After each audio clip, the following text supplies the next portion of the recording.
What's up? I'm Troubleshoot. Welcome back to another video. I'm very late to this topic. Only recently I saw No Text to Speech talk about it, and I didn't even think of making a video when someone in my Discord told me this. Here, don't hold the sparkles emoji, worst mistake of my life. Well, what happens if you do?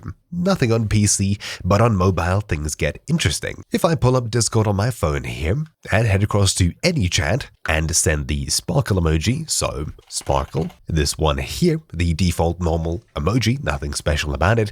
All we need to do is click the emoji to pop up this here and hold the emoji in the bottom left here. When we do so, it'll activate the brand new Discord UI style. On the left, you'll see everything's changed, the server bar is now at the bottom, etc. It's very strange, and obviously you may not be a huge fan of it. Should you not like this new UI, you can always disable it by clicking any channel, finding the emoji once more, holding your finger on it, and just like that, it'll be disabled, and you'll be back in the normal default Discord that you're all happy with and used to. Obviously, this video is very late, but if you haven't heard of this feature, well, hey, here you go. Sorry for the audio being a bit scuffed, I'm currently sick, but anyways, hopefully you found this useful. I won't be using the new UI, and it's great to hear that Discord agrees that if you like it, you can use it. If you don't have to, and in the future, it'll be a choice even when this new UI is implemented, as far as I understand, which is great. I'm personally not a huge fan of it, but anyways, that's really about it for this quick guide, so thank you all for watching. My name is Troubleshoot,